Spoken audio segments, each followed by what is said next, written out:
All right, let's dive right in. Today, we're going to challenge a belief that most of us hold about self-control. And I mean, really challenge it.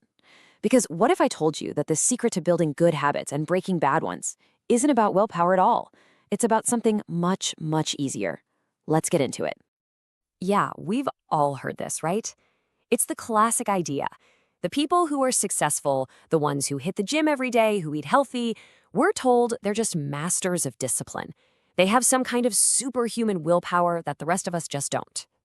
But what if that whole idea is just wrong? What if the people with the best self-control aren't actually fighting this constant grinding battle against temptation every single day? Well, that's exactly what we're going to unpack. So first things first, we need to completely tear down this massive myth that our bad habits are some kind of moral failing or a sign that we're weak. The science, it turns out, tells a completely different story. You see, recent research totally flips this on its head.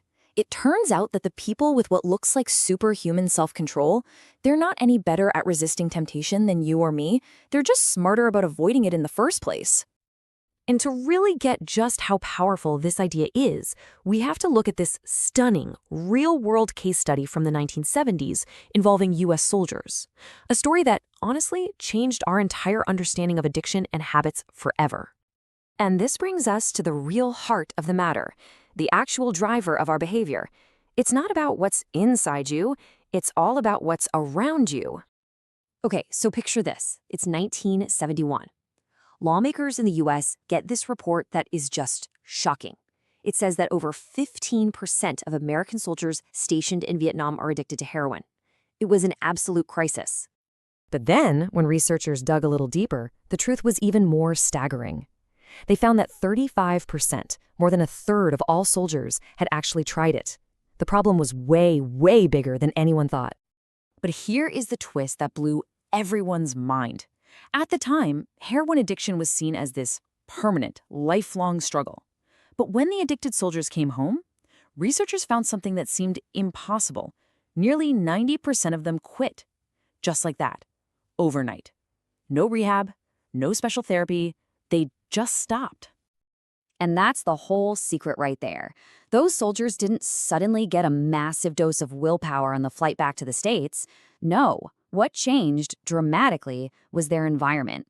All the triggers, all the cues, the stress of war, the easy access, the friends they did it with, all of it just vanished. So this really lays out the two different strategies. Most of us are over here on the right, trying to resist temptation. We're white-knuckling it, and it's exhausting. But the people with high self-control, they're playing a different game entirely. They just avoid it. They design their lives so willpower isn't even necessary. There's a scientific name for what was going on. It's called cue-induced wanting. It's when an external trigger in your environment creates this powerful, almost uncontrollable desire. So the key to breaking a bad habit isn't to fight the craving head-on. It's to make the cue that starts the whole process invisible. Okay, so if making cues invisible is the secret to breaking bad habits, how do we do the opposite?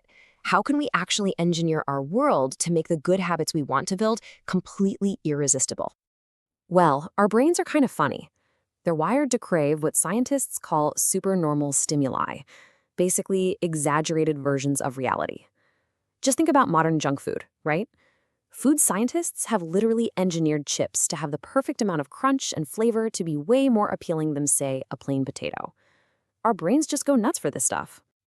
And this all comes down to brain chemistry. You've heard of dopamine, right? Well, it isn't really the pleasure chemical. It's the anticipation chemical. It's that spike you feel when you think about the reward. And that is what drives you to actually act. So the more attractive a habit seems, the bigger the dopamine spike, and the more motivated you are to do it. So how do we make a boring but necessary habit more attractive? Well, one of the best strategies out there is called temptation bundling. You're basically hacking your own brain by pairing something you need to do with something you're already dying to do. And the formula for this is just beautifully simple. Let's say you need to exercise, but you want to watch your favorite show. It goes like this. 1. After I get home from work, I will do 15 minutes of exercise. That's the habit you need. 2. After I exercise, I will watch Netflix. That's the habit you want. All of a sudden, you actually start to look forward to the workout because it's the gateway to the reward. Now, let's zoom out a little bit because our environment isn't just our physical space, it's our social space. The people we hang out with have this huge, often invisible pull on our habits. As human beings, we have this deep, primal urge to belong. It's an old survival instinct. And because of that, we subconsciously pick up the habits of the people around us. We imitate our close friends and family, we conform to what the majority is doing, and we copy the habits of people we admire or see as having high status.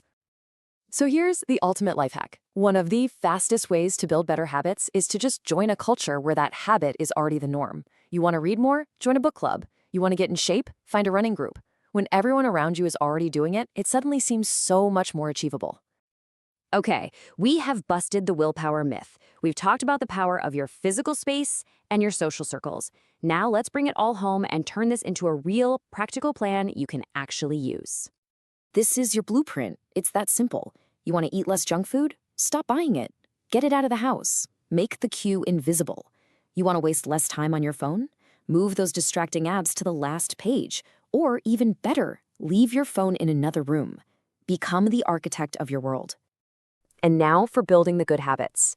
I want you to actually think about this right now. What is one thing you know you need to do, but you keep putting off? And what's something you genuinely want to do, that you look forward to? How can you bundle them together? Because ultimately, that's what this is all about. It has nothing to do with willpower or weakness. It's about design. Your habits aren't a reflection of who you are. They're a reflection of the systems you live in. And the best part, the most empowering part, is that you are the one who gets to design that system.